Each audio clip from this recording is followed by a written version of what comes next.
السلام علیکم۔ دلچسپ کہانیوں کے لیے چینل کو سبسکرائب کیجیے۔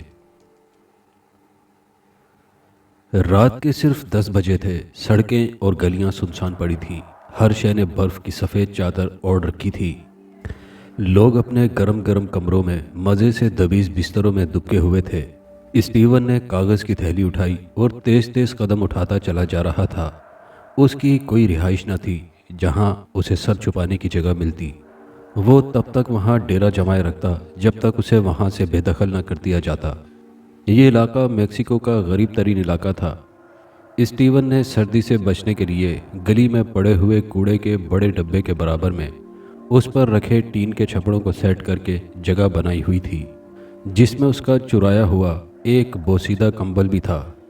کچھ دیر پہلے ہی اسٹیون نے ایک آدمی کی جیب پر اپنا ہاتھ صاف کیا۔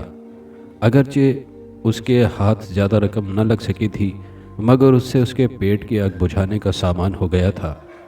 اسٹیون ٹین کے چھپڑوں میں گھسا تو چونک گیا۔ وہاں پہلے سے کوئی موجود تھا جو اس کے کمبل میں گھسا ہوا تھا۔ اے کون ہو تم؟ نکلو یہاں سے، یہ جگہ میری ہے، اسٹیون نے سختی سے کہا تو کمبل میں حرکت ہوئی۔ اس میں ایک کانپتا ہوا سفید جھریوں بھرا ہاتھ نکلا۔ پھر 80-85 برس کا آدمی نظر آیا۔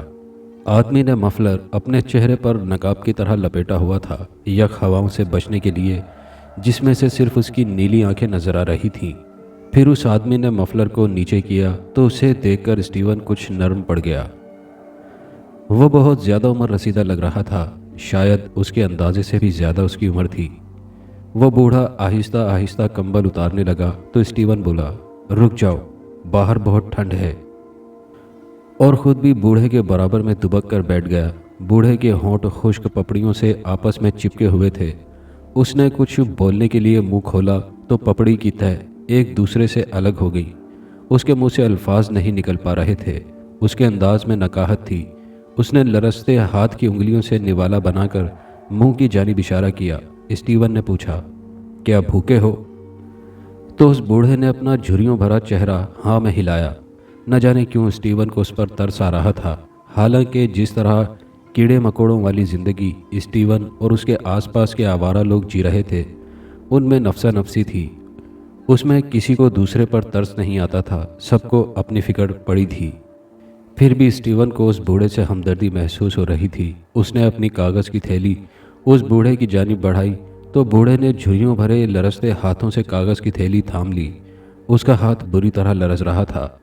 اس نے بڑی مشکل سے تھیلی پھاڑی اور اس میں موجود برگر پر ٹوٹ پڑا اور چند سیکنڈوں میں اسے بغیر چبائے نگل گیا۔ بوڑھے نے برگر ختم ہونے پر بےتابی سے خالی کاغذ کو ٹٹولا۔ اسٹیون نے اپنے پاس موجود 2 میں سے ایک بیئر کین بوڑھے کی طرف بڑھایا تو بوڑھے نے اسے بھی جھپٹا اور گھٹاگھٹ چڑھا گیا۔ پھر اسٹیون کی طرف دیکھ کر آہستہ سے بولا، شکریہ۔ اسٹیون نے کہا، کیا تمہارا کوئی گھر بار نہیں؟ کوئی بیٹی بیٹا یا پوتے وغیرہ؟ اس کی بات پر بوڑھا ہنسنے لگا اور ہنستے ہوئے بولا، خاندان؟ اسٹیون نے سنجیدگی سے کہا، اس میں ہنسنے والی کیا بات ہے؟ بوڑھا بولا، اگر اس کی وجہ میں تمہیں بتاؤں گا تو تم بھی اس پر یقین نہیں کرو گے۔ اسٹیون نے کہا، ایسی کون سی وجہ ہے یقین نہ کرنے والی؟ دوست، میری عمر صرف 20 سال ہے، بوڑھے نے کہا تو اسٹیون اچھل پڑا۔ پھر چند سیکنڈ بعد مسکرا کر بولا، اس عمر میں بھی اچھا مذاق کر لیتے ہو۔ تمہیں کیا لگتا ہے میں مذاق کر رہا ہوں؟ میں مذاق بالکل نہیں کر رہا، بالکل نہیں، یہ بالکل سچ ہے، رکو، بوڑھے نے کہا اور جیب سے اپنا شناخت والا کارڈ اسٹیون کو نکال کر دکھایا۔ اس پر درج تاریخ پیدائش سے وہ واقعی 20 سال کا بن رہا تھا، اور تصویر میں موجود نوجوان کی شکل بالکل بوڑھے جیسی تھی، بس عمر کا فرق تھا۔ یہ آپ کے پوتے کی تصویر ہے اور آپ اس کا نام اپنا بتا کر مجھے بے وقوف بنا رہے ہیں، اسٹیون نے ہنستے ہوئے کہا۔ میں نے پہلے ہی کہا تھا کہ تم میری بات کا یقین نہیں کرو گے، بوڑھے نے کہا تو اسٹیون خاموش ہو گیا اور بولا، اگر میں آپ کی بات کا یقین کر بھی لوں تو یہ سب، اسٹیون کا اشارہ بوڑھے کی عمر اور اس کی جھریوں کی طرف تھا، یہ تو ایک بھیانک راز ہے دوست، تم کیا کرو گے جان کر؟ بوڑھے نے دکھ بھرے انداز میں کہا، ارے نہیں، میں ضرور جاننا چاہوں گا، کیونکہ میری عقل آپ کی بات ماننے سے قاصر ہے، اسٹیون نے کہا تو بوڑھے نے ایک لمبی سانس بھری اور اب بولنا شروع کیا۔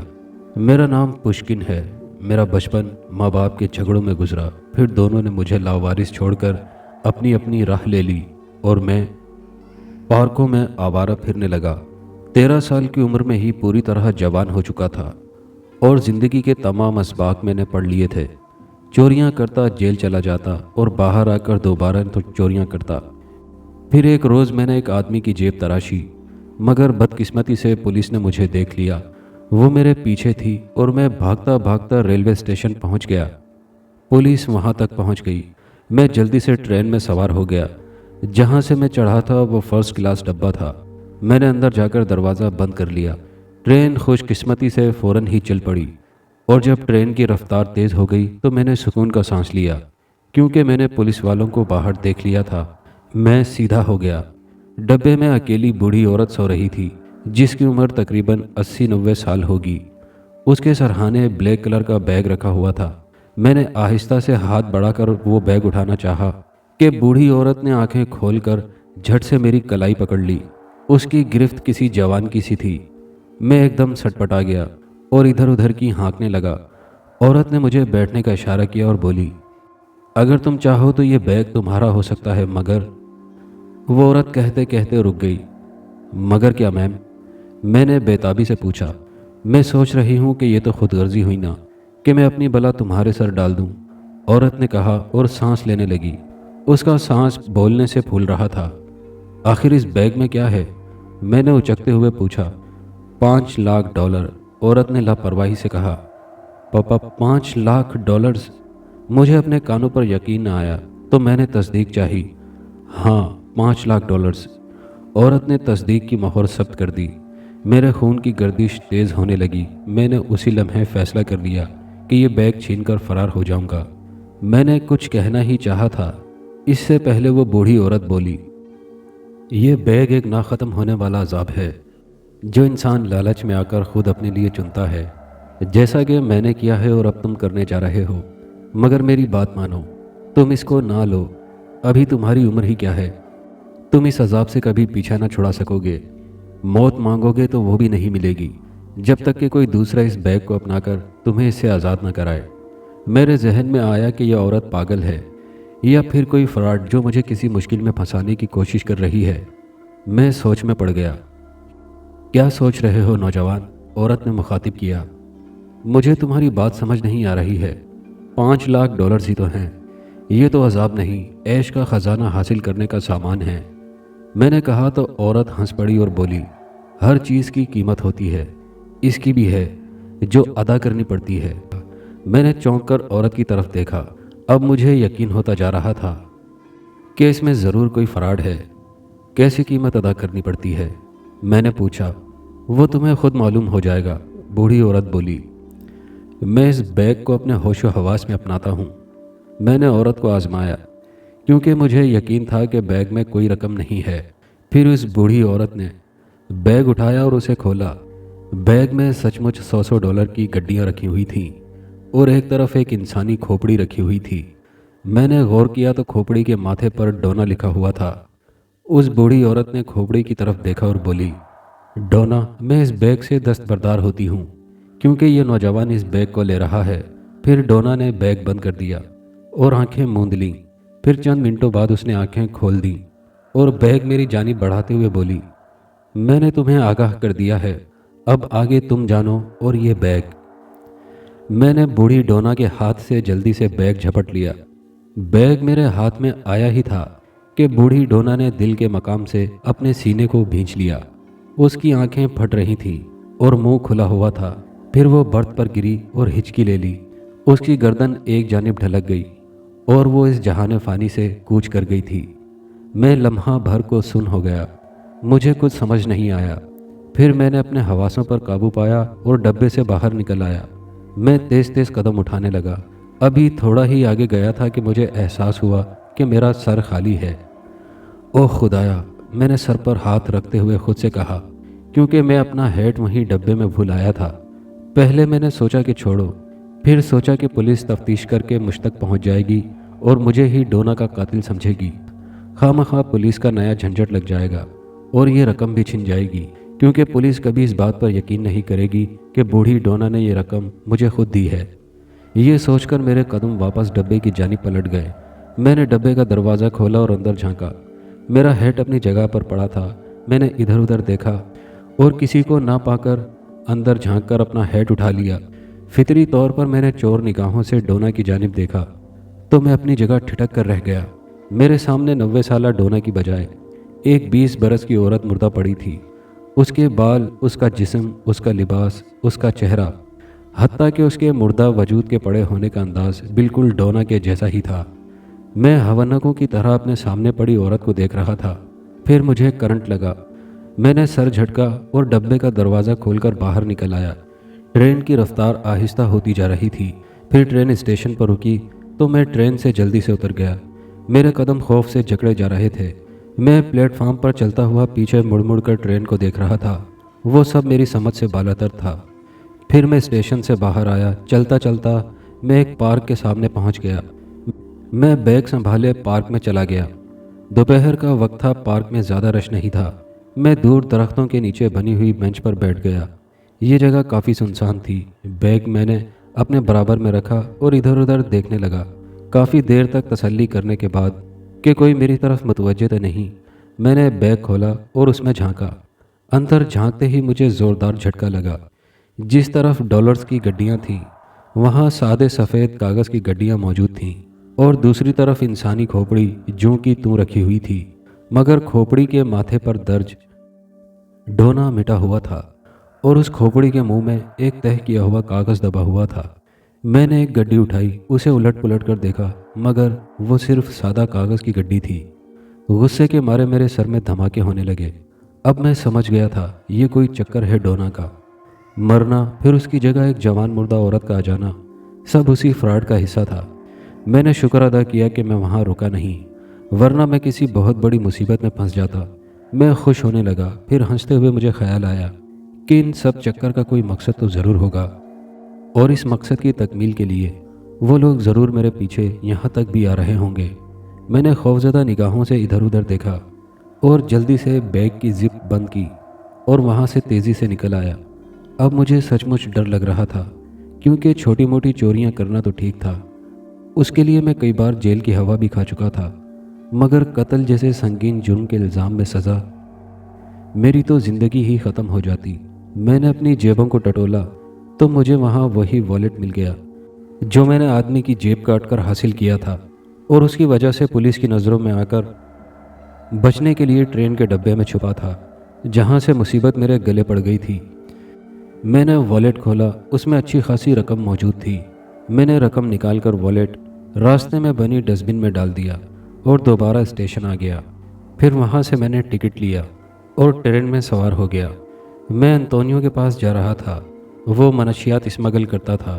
میری اس سے جیل میں ملاقات ہوئی تھی اور وہیں دوستی بھی ہو گئی تھی۔ میں نے میکسیکو چھوڑنے کا فیصلہ کر لیا تھا اور اسی سلسلے میں انتونیو کے پاس جا رہا تھا۔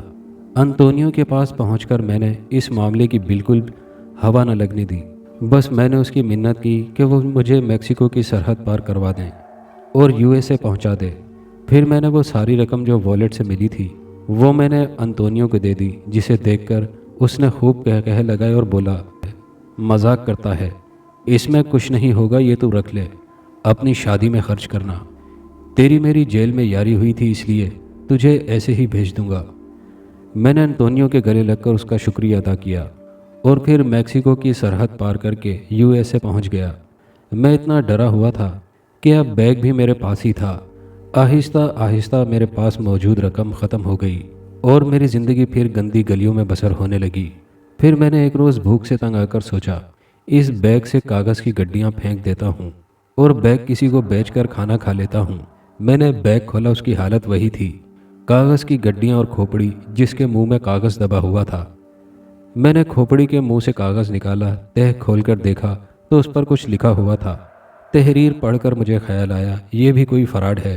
پھر میں نے پاس پڑے خالی بیئر کین سے اپنی انگلی پر کٹ لگایا، وہاں سے فوراً ہی خون پھوٹ پڑا۔ میری سمجھ میں نہیں آ رہا تھا کہ اپنا خون کسے دوں۔ پھر میں نے غیر ارادی طور پر انگلی اس کھوپڑی کے کھلے ہوئے منہ میں دے دی۔ مجھے اپنی انگلی جلتی ہوئی محسوس ہوئی۔ تو میں نے ہاتھ کھینچ کر انگلی باہر نکال لی۔ میں نے انگلی کی طرف دیکھا تو خون نکلنا بند ہو چکا تھا۔ پھر میں نے ادھر ادھر دیکھا کہ کوئی مجھے دیکھ تو نہیں رہا، کیونکہ اس وقت میں خود کو پاگل تصور کر رہا تھا جو یہ حرکت کر رہا تھا۔ میں نے لمبی سانس کھینچی اور بیگ کی زپ بند کرنے لگا۔ ابھی میں نے ہاتھ بڑھایا ہی تھا کہ کھوپڑی سے نکلنے والے کاغذ کی مڑ کر دوبارہ تہہ بن گئی۔ میں نے چونک کر اسے دیکھا اور جھجکتے ہوئے اسے الٹ کر کھولا تو اس پر ایک ایک سطر کر کے خود بخود سرخ رنگ کی تحریر ابھرنے لگی۔ یہ کبھی نہ ختم ہونے والی رقم اب تمہاری ہے، اب بھی موقع ہے، اگر یہ رقم لینا چاہتے ہو تو تمہیں ابھی اسی وقت کھوپڑی پر خون لگانا ہوگا۔ آگے تحریر ختم ہو گئی تو میں نے دوبارہ اپنی انگلی پر کٹ لگایا اور کھوپڑی کے سر پر خون ٹپکانے لگا۔ خون کھوپڑی پر گرتے ہی یوں غائب ہونے لگا جیسے پیاسی مٹی پانی پی لے۔ پھر میں نے انگلی دبا کر خون روکا تو کاغذ پر نئی تحریر ابھری۔ تم نے اس رقم کو اپنا لیا ہے اور تم اب اس سے پیچھا نہ چھڑا سکو گے۔ نہ ہی تم مر سکو گے اور نہ ہی اسے اپنے سے دور کر سکو گے، نہ کسی کو خود دے سکو گے جب تک کوئی چنا ہوا شخص اپنی خوشی سے اسے لینا نہ چاہے۔ اور اس رقم کو استعمال کرنے کے لیے تمہیں ہر روز اپنا خون دینا ہوگا۔ میں نے تحریر کو 2-3 مرتبہ پڑھا اور واپس کاغذ کو تہہ کر دیا۔ کاغذ کو تہہ کرنا تھا کہ اس کے کونے خود بخود سلگنے لگے۔ میں نے کاغذ ہاتھ سے چھوڑ دیا۔ کاغذ میں پوری طرح آگ جل اٹھی اور کاغذ فوراً جل کر راکھ ہو گیا۔ دوسری طرف کھوپڑی میں بھی ایک شعلہ بھڑکا۔ میں نے چونک کر اس طرف دیکھا تو حیرت کے مارے میری آنکھیں پھیل گئیں۔ کھوپڑی کے ماتھے پر میرا نام درج تھا۔ مجھے اپنی آنکھوں پر یقین نہ آیا تو میں نے آنکھوں کو رگڑ کر دوبارہ دیکھا۔ وہاں اب بھی میرا ہی نام موجود تھا۔ ایک دم خوشی کے مارے میری بانچیں کھل گئیں، کیونکہ بیگ میں موجود سفید کاغذ کی گڈیوں کی جگہ اب $100 کی گڈیاں موجود تھیں۔ میں نے بے تابی سے ایک گڈی اٹھائی اور اسے جیب میں رکھ لیا۔ بیگ کو جلدی سے بند کر دیا۔ پھر میں نے ان روپوں سے نئے کپڑے خریدے اور اپنے آپ کو گرم کیا۔ حلیہ درست ہو گیا تو میں نے رہنے کے لیے ایک ہوٹل میں کمرہ بک کیا اور اس میں پسر گیا۔ میں کمرے میں ہی کھانا منگوا لیتا، رات ہوتے ہی کسینوں میں چلا جاتا، جوئے میں رقم لگاتا، جیت جاتا تو، ورنہ ہارنے کی کسے پرواہ تھی۔ اس ہوٹل میں سارے جرائم پیشہ لوگ ٹھہرتے تھے، ورنہ 13-14 سال کے لڑکے کو اکیلے ہوٹل میں کون رکنے دیتا۔ بغیر کسی بڑے کے جوا کھیل کر میں شراب پی کر نشے میں دھت پڑ جاتا اور سارا دن سوتا رہتا۔ بے دریغ روپے اڑانے کے بعد جب میں نے ان گڈیوں کو گنا تو وہ پورے $5 لاکھ ہی تھے، ان میں کوئی کمی نہ ہوئی تھی۔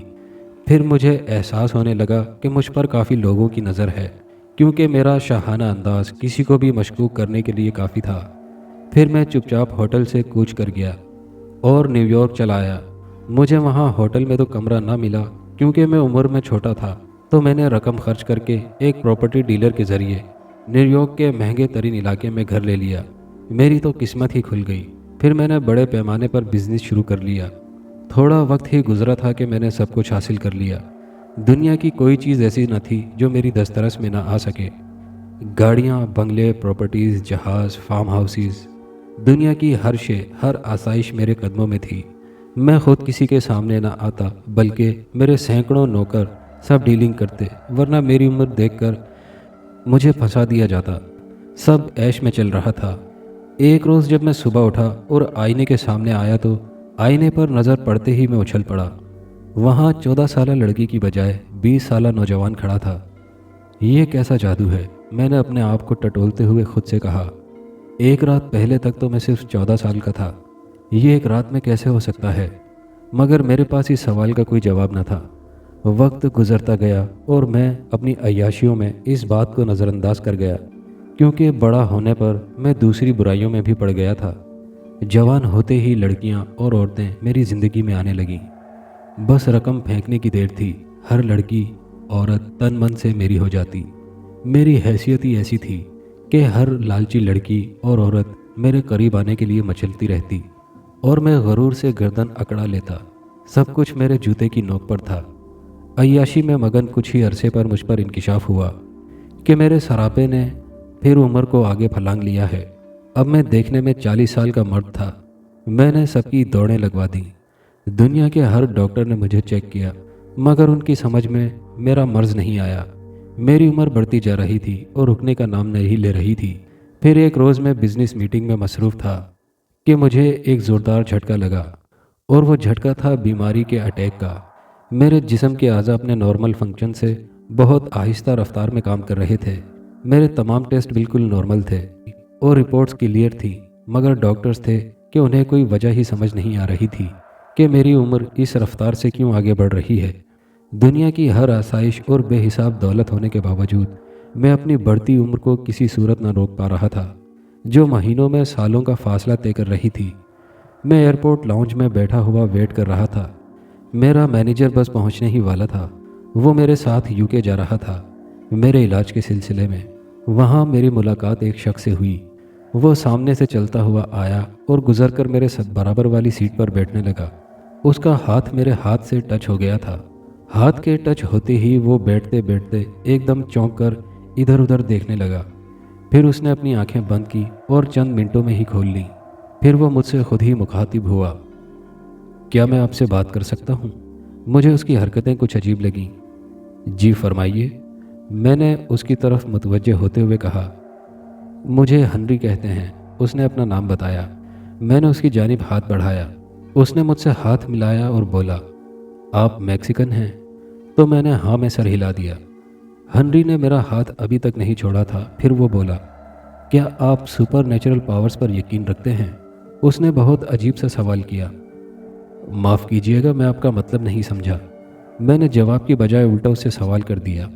میرا یہ مطلب یہ ہے کہ دنیا میں انسانوں کے علاوہ اور طرح کی پاورز، مخلوقات وغیرہ ہوتی ہیں۔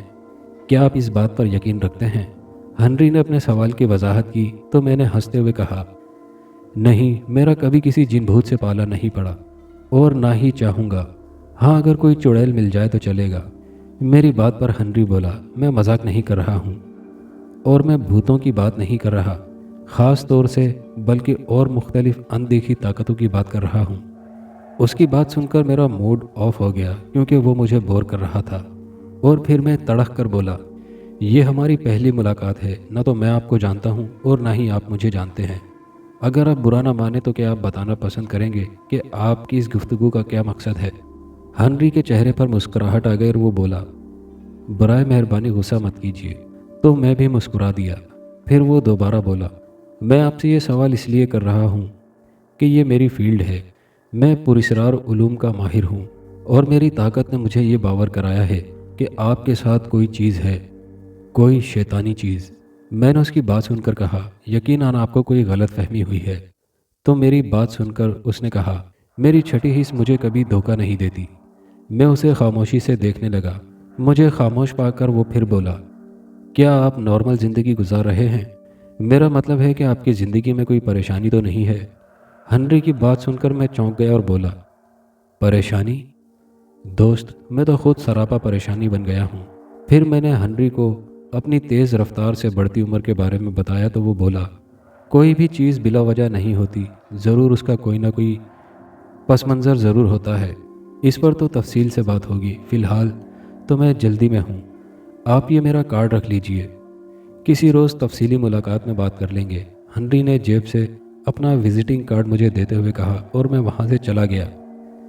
میرا UK کے ڈاکٹر سے ملنا بھی میری بڑھتی عمر کی وجہ دریافت نہ کر سکا۔ دریافت تو دور، کوئی میری بات پر یقین ہی نہیں کر رہا تھا۔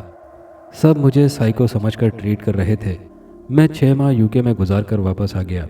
اس 6 ماہ میں ہنری کو بھول چکا تھا۔ وقت گزرتا جا رہا تھا اور میری عمر 80 سال کے قریب پہنچ گئی۔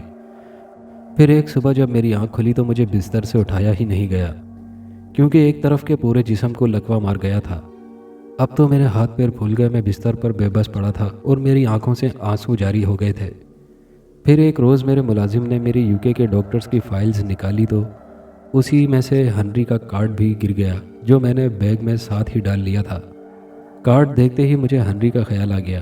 میں نے ملازم سے ہنری کا نمبر ملوایا۔ ہنری کو مجھے پہچاننے میں کافی وقت لگا کیونکہ 6 ماہ کا عرصہ گزر چکا تھا۔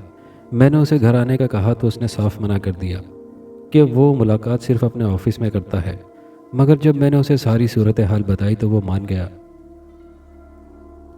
ہنری نے میرے سامنے کرسی پر بیٹھتے ہوئے کہا، کیا میں آپ کا ہاتھ تھام سکتا ہوں؟ ہنری نے کہا اور میری رضامندی سے میرا ہاتھ تھام لیا اور بولا، ہم دونوں کو اپنی آنکھیں بند کرنی ہوں گی تاکہ میں آپ کے بارے میں معلوم کر سکوں۔ میں نے ایسا ہی کیا اور اس نے پھر کافی دیر بعد کہا، آنکھیں کھول لیں۔ میں نے آنکھیں کھولی تو ہنری کے چہرے پر فکر کی پرچھائیاں رقص کر رہی تھی۔ وہ فکر مندی سے بولا، مجھے آپ کے جسم کی طاقت کے علاوہ بھی دوسری طاقت محسوس ہو رہی ہے۔ اتنا کہہ کر وہ خاموش ہو گیا۔ میں آپ کی بات سمجھا نہیں، میں نے اسے دیکھتے ہوئے کہا، آپ کو یاد ہوگا کہ میں نے پہلی ملاقات میں آپ کو کہا تھا کہ کوئی چیز بھی بلا وجہ نہیں ہوتی۔ ٹھہریے، آپ کو اس طرح سمجھ نہیں آئے گا، میں آپ کو کچھ دکھاتا ہوں، ہنری بولا۔ پھر وہ رک کر دوبارہ بولا، جب میں آپ کو اشارہ کروں تو آپ اپنی آنکھیں بند کر لیجئے گا۔ میں نے ہاں میں سر ہلا دیا۔ ہنری نے اپنی آنکھیں بند کر لی اور منہ ہی منہ میں کچھ پڑھنے لگا۔ میں مسلسل اسے دیکھ رہا تھا۔ پھر تھوڑی دیر میں ہنری نے ہاتھ کے اشارے سے مجھے آنکھیں بند کرنے کا کہا تو میں نے فوراً اپنی آنکھیں بند کر لیں۔ میری آنکھوں کے آگے گھپ اندھیرا چھایا ہوا تھا۔ پھر چند لمحوں میں ہی وہ سیاہی ہلکی ہلکی سرخی میں تبدیل ہونے لگی۔ پھر منظر اس سے بھی زیادہ صاف ہوتا چلا گیا۔ سامنے دور خلا میں مجھے ایک نقطہ نظر آیا۔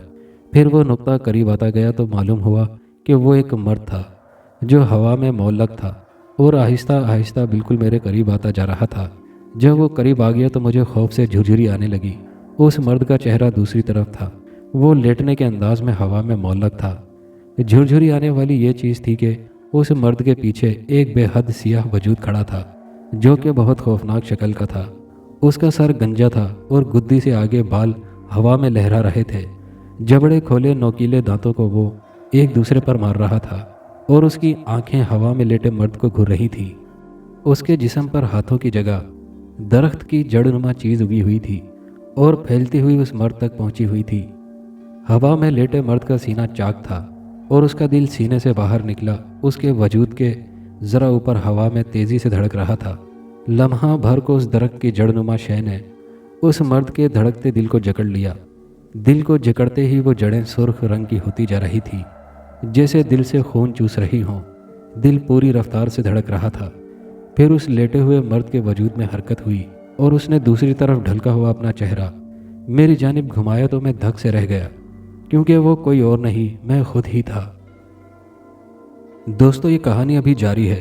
کہانی کا دوسرا حصہ جلد پیش کر دیا جائے گا۔ کہانی سے متعلق اپنی رائے کا اظہار ضرور کیجیے گا۔ ویڈیو کو لائک شیئر کر کے کامنٹ کرنا مت بھولیے گا۔